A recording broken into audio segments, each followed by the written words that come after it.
On the news this afternoon, stakeholders call for anti-open grazing law in Rivers State over recent herdsmen attacks in the state.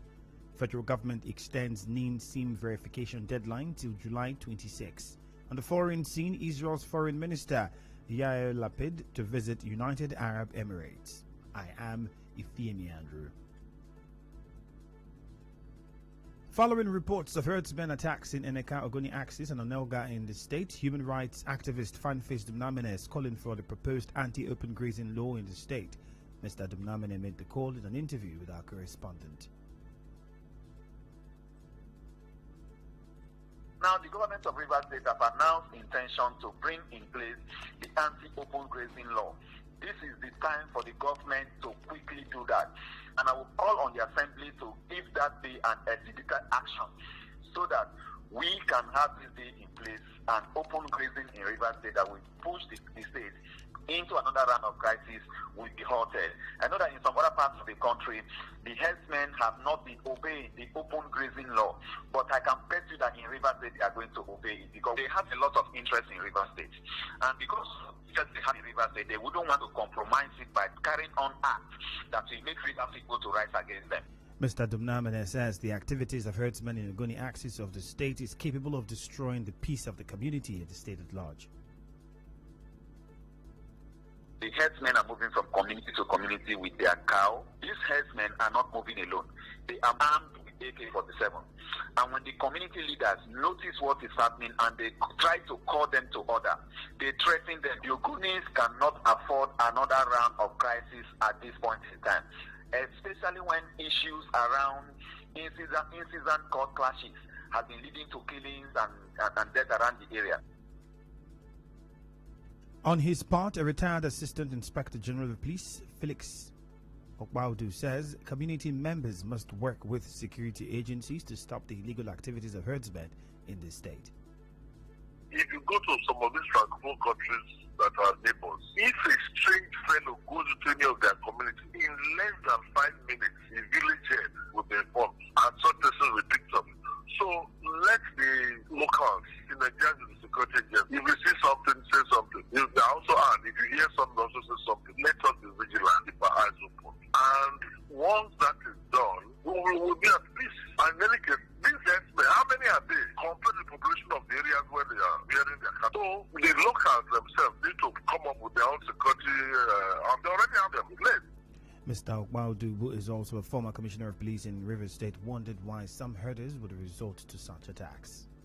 You must comply with the laws of man. If they are not going to comply with the laws, then get out of the place. We really need to stop all of that. This free movement, we cannot control this way. My classmate in the university, maybe who is the governor of Kano State, Dr. Abdullahi Margazuche, said he had enough land mass in Kano State to accommodate Fulani herdsmen in this country. If such a governor can be that magnanimous, why would we not key into that? Somebody says, come, stop all of this rubbish, this uncivilized violence they are perpetrated. I can accommodate all of people. Nobody has keyed into that. Meanwhile, the National Publicity Secretary of PANDEF, Ken Robinson, says it is necessary to set up a Niger Delta security outfit to help tackle the activities of killer herdsmen in Rivers State and other parts of the Niger Delta. Speaking on Nigeria Info's Morning Crossfire, Mr. Robinson said a regional security outfit is needed because security forces alone cannot properly safeguard the nation. The Nigerian security agencies, the personnel and officials of the Nigerian Army military, the Nigerian military, the Nigerian Air Force, the Navy, the police, the civil defense, and all of them put together. They have a workforce of less than 1 million people. And we're talking about a country that is so vast with a population of over 200 million people. The Nigerian police is less than 500,000. So the security agencies in Nigeria are clearly overwhelmed. So what Nigerians are doing now and what governors should understand is that we need to complement the efforts of the Nigerian police and the Nigerian military. The federal government itself accepts some of these killer men are not even Nigerians. He also called on governors of the South to quickly implement the ban on open grazing and work together.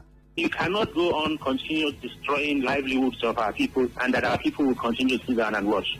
And any time there is a reaction from our people, the consequence or ramification is death. And this is completely unacceptable. And so we will continue, and particularly governors of the South region, to kindly fast track this process to establish we are aware that some states are putting in independent arrangements, but there has to be an integration, a collaboration, a network. In another development, Kaduna State Governor Nasir El-Rufai says the unity of Nigeria is not negotiable. Speaking to newsmen at an event in Kaduna, the governor said the country has a lot to gain as one with its population strength.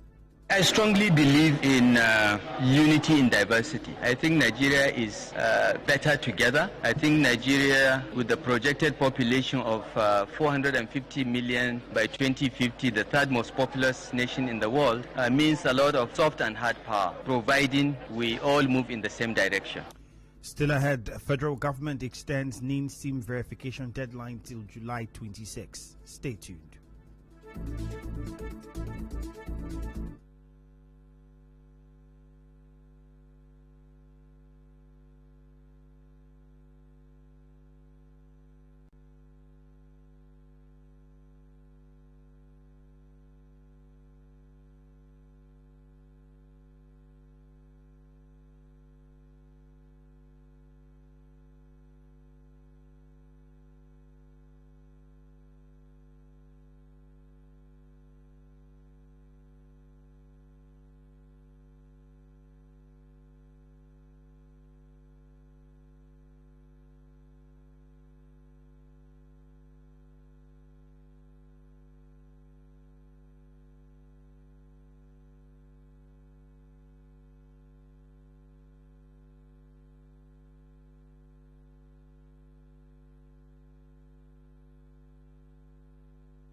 A community leader in Obiakwa local government area of River State, Samuel Ikunga, says the attitude of some residents towards waste disposal remains disturbing. Mr. Ikunga, who spoke to our correspondent, called on communities to be more involved in the waste disposal process in the state.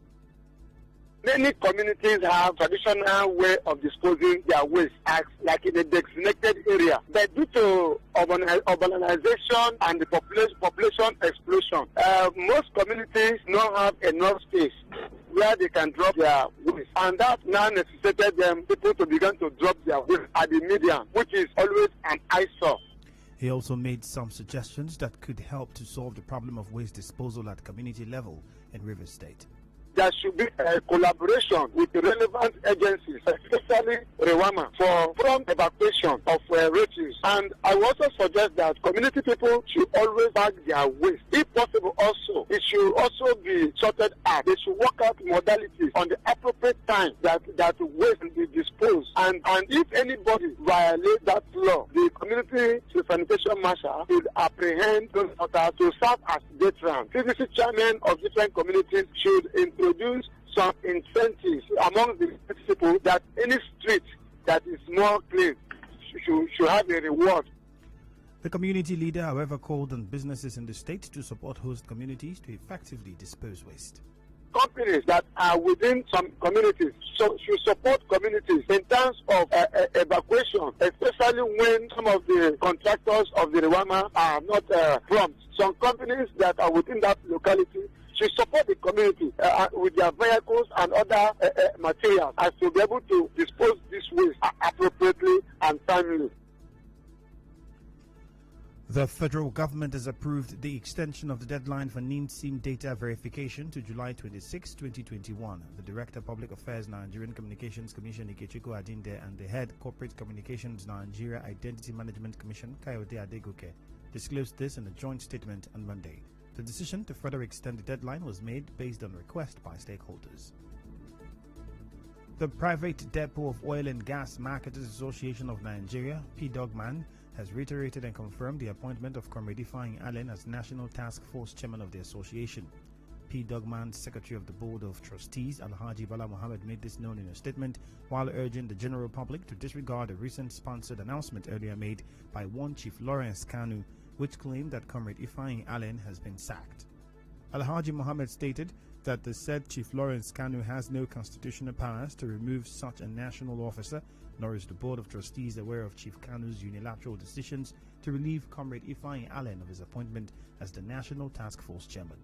Alhaji Bala Mohammed also announced that other appointments in other states include Sam Moran, Chairman in Delta State; in Abia State, John Ebere, Chairman; Frank Ikenye, Head of Operations; Great Agbuji, Member; Chika Umuju, Member; Jeff Ikocha, Member; in River State, Elodigwe Osondu Chibuzo, Chairman; Ogbuga Eze Wokbe, Member; Acha Osuji is to serve as Chairman in Imo State alongside Ogbuechi John Cliff as Head of Operations.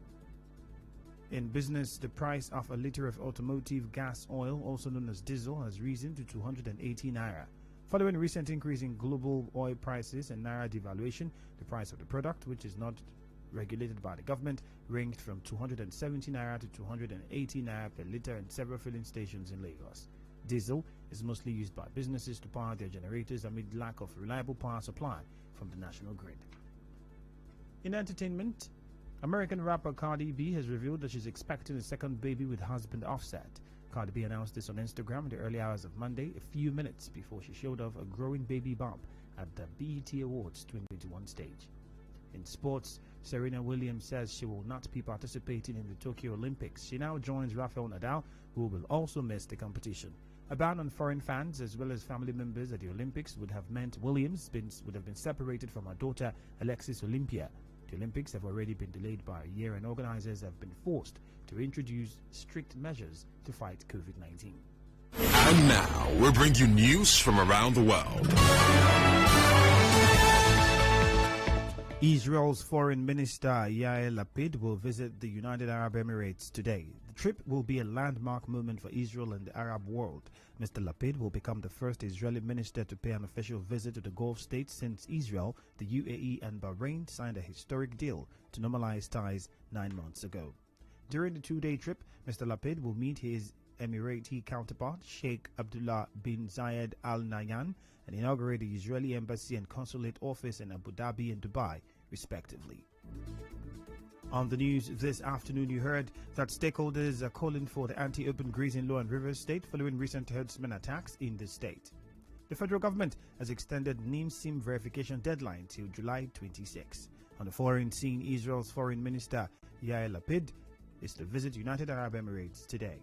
The news is edited by Choma Ezewafo. Contact our newsroom on 0818-900-0017.